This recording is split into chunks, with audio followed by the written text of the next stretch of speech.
Hello guys, നമ്മുടെ പുതിയൊരു വ്ളോഗിലോട്ട് എല്ലാവർക്കും സ്വാഗതം. ഇന്ന് നമ്മൾ വന്നേക്കുന്ന ഒരു അടിപൊളി പരിപ്പ് വടയുടെ റെസിപ്പി ആയിട്ടാട്ടോ ഗൈസ്. അപ്പോൾ നമുക്ക് എങ്ങനെയാണ് ഉണ്ടാക്കണേ നോക്കാം. ഇതിനായിട്ട് ഞാനിവിടെ ഒരു സബോള, 2 പച്ചമുളക്, ഒരു കഷ്ണം ഇഞ്ചി, 2-3 അല്ലി വെളുത്തുള്ളി ഇതൊക്കെ നന്നായിട്ട് ക്രഷ് ചെയ്ത് എടുത്തിട്ടുണ്ട് കേട്ടോ.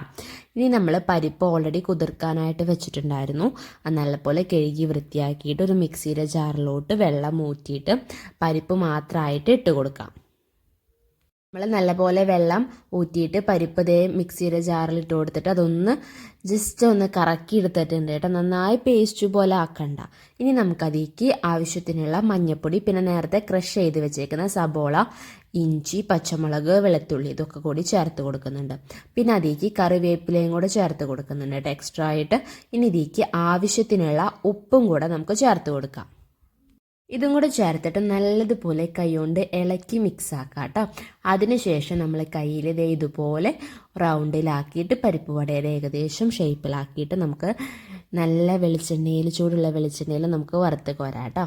നമ്മളിവിടെ ഒരു 4 പരിപ്പ് വടയാണ് ഉണ്ടാക്കുന്നത്. ബാക്കി മാവ് നമ്മൾ എടുത്തു വെക്കണം. നമ്മൾ കുറച്ച് കഴിക്കാനായിട്ടാണ് ഉണ്ടാക്കുന്നത്. ഇനി നമുക്കത് മുരിയണതിനനുസരിച്ച് ബാക്കിലോട്ട് അങ്ങനെ മറച്ചിട്ട് കൊടുക്കാം.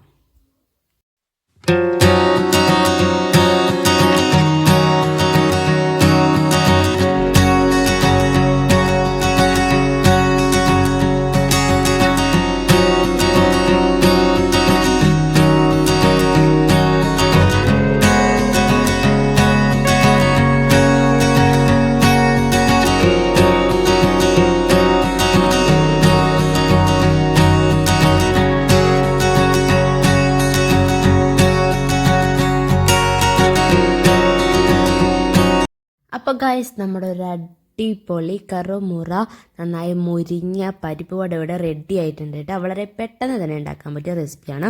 അതുപോലെ തന്നെ കുട്ടികൾക്കൊക്കെ സ്കൂളിൽ വിട്ട് വരുമ്പോൾ ചായക്കൊക്കെ കൊടുക്കാൻ പറ്റിയ ഒരു അടിപൊളി സ്നാക്ക് കൂടിയാണ്. അപ്പോൾ ഗൈസ്, നമ്മുടെ ഇന്നത്തെ വീഡിയോ ഇത്രയുള്ളൂ. വീഡിയോ ഇഷ്ടപ്പെട്ടാൽ ലൈക്ക് ചെയ്യുക, ഷെയർ ചെയ്യുക, സബ്സ്ക്രൈബ് ചെയ്യുക. അടുത്ത വീഡിയോ എല്ലാവർക്കും ബൈ ബൈ.